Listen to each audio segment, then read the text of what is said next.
Ahara me hearties, when searching for treasured LEGO booty, the pirate theme has always been a favourite of mine. But which of the many retired swashbuckling sets is best? Here's the countdown of my top 10 land-based pirate sets, and make sure you salty sea dogs share yours in the comments down below. First up then, in number 10, I've chosen set 6253 Shipwreck Hideout. This was released in 2009 and it was one of the better small sets that actually lived up to the charm of its predecessors. Whilst it obviously lacks the display wow factor of many of the sets coming higher up the list, it was fantastic for play. Now, although it was available with limited release, its low price point made it great value. And coming with 5 minifigs, plus a unique skeleton and a bunch of fun accessories, it was a cool thing. Whilst I personally remember the likes of Lagoon Lockup more fondly, this was a larger set with more play options for a great price that could spark the love of LEGO Pirates for a new generation. A concept I think LEGO should revisit again now that we're another 15 years on. Before we head back to older sets, I have one more from 2009 and it's set 6242. The Soldier's Fort, a super 367 piece build jam-packed with fun. I mean treasure, a boat, a crocodile, a monkey, a cannon, jail, even a crane. What more could a kid ask for? Or a big kid like me for that matter? Well, a strong minifig lineup for one, as this set came with Captain Brickbeard and the Imperial Governor, along with another pirate and 3 soldiers. Coupled with our previous set, 2009 made for a wonderful reunion with the theme. Now though, in my number 8 spot is set 6267. A small build, but one I'm very fond of. This is Lagoon Lockup, also known as the Soldier's Tavern, released in 1991. And despite its low piece count, a mere 193 pieces, it still came with 5 minifigures and a boat. Not to mention a cannon and a parrot. Now whilst the pirate theme had many small builds, a lot also lacked playability, but not this set. It was super fun, with Captain Redbeard single-handedly, pun completely intended, taking on the Imperial Guards to rescue his shipmate Bosun Will. After all, the decks need scrubbing, and with that hook, Redbeard's not going to be doing it himself.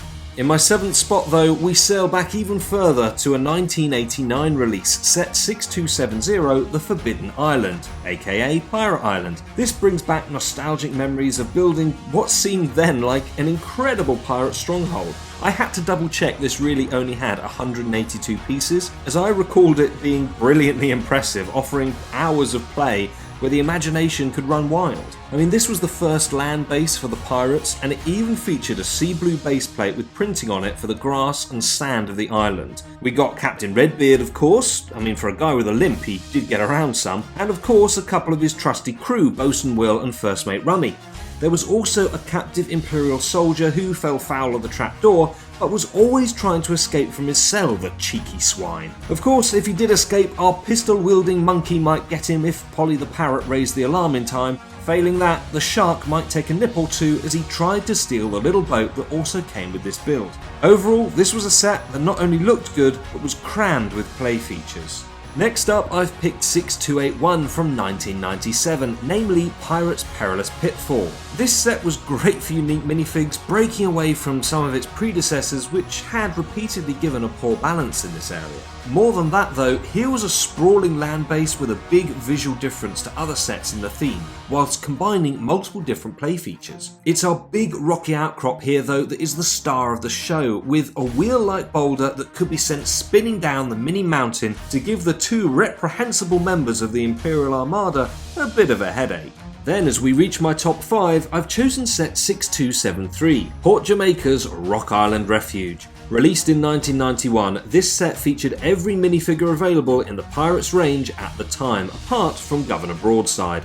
At the time, it was the largest pirate base we had featuring some amazing pieces, none more so than this raised printed base plate with a ramp. While several of the pirate sets did feature raised base plates, this one's probably my favourite, and to the best of my knowledge, this particular printing has never been used in another set. Now, with ladders, the ramp, these bridges, and an awesome raft as just a few of its features, here was a build that really looked the part, in addition to offering amazing play. Costing $66 when it was released, I'm surprised it's not more expensive to buy today. Used but complete sets being $200 to $300 on Bricklink. That said, a new sealed one is about $1,600. On now to number 4, and it's 6278 The Enchanted Island. This was the time when our pirates encountered the exotic tribespeople of the mysterious Indigo Isle, and it's here on my list as it brings with it some of the fondest memories. Here was a set that sparked a sense of adventure just by looking at it, sending the imagination into overdrive. It looked the part, and boy did it play the part. This set encapsulates the good old days of LEGO when you could immerse yourself in hours of play. True, at 428 pieces it wasn't the largest, but it was sprawling, with many details dotted throughout, and it came with some fantastic minifigs, although none were unique. At $66 retail, however, with the inclusion of 2 boats, one for the pirates and one for the islanders, it was a good value set that deserved to be in everyone's collection. Okay, top 3, and this one is controversial. Before we get back to proper pirate themed sets, I have to include the LEGO Ideas Set 21322 Pirates of Barracuda Bay. Released in April 2020 for $200, it retired 18 months later and will now cost at least an extra $50 new and sealed. Here was little short of the ultimate homage to all the sets of old. A love letter in a bottle turned into the pirate fan's salty wet dream. From falling in the sea, of course. I mean, here was a set you could build as a ship or a shipwreck island, both being big feature-rich display pieces. Because of course, we AFOLs would only display this. There's no chance that when we're alone we start playing with the minifigs, rolling back the years in a flash and exploring this superbly designed set. I simply had to include it on this list because it was wonderful to get such a tribute to the old pirate theme. I began with it lower down, but the more that I compared it, allowing it to stand beside the others, it just fought its way up the list. For me, it's very deserving of its place and is one of my favourite overall LEGO sets outside of the theme as well.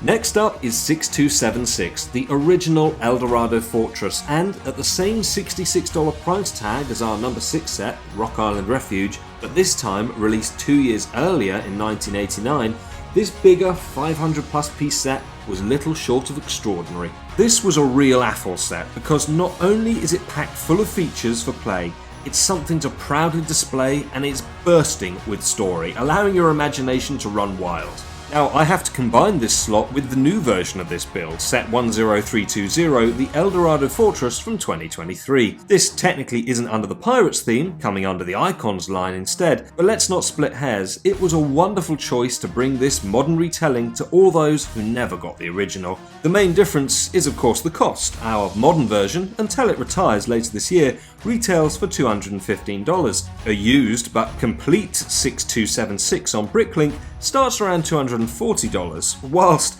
if you want to try and find a new copy, you can up that to near $1,700 at a minimum. Long story short, our 1989 version set a bar so high that it could scarcely be reached again. For many, this would be number 1 on the list. For those of us who never owned it, the remake is a very welcome set that everyone should buy. But my number 1 best land-based pirate set is 6277, the Imperial Trading Post, aka Port Royale. Released in 1992 with 608 pieces, it came with 9 minifigs, 5 of which were pirates, all unique to this set. For me, this just pips Eldorado Fortress to top spot because whilst it boasts the same level of play features in a visually impressive set, it also came with 2 ships, including the only merchant vessel we ever got from the pirate theme. The buildings, jetty and raised base plate made it perfect to bring your ships alongside, be they friend or foe.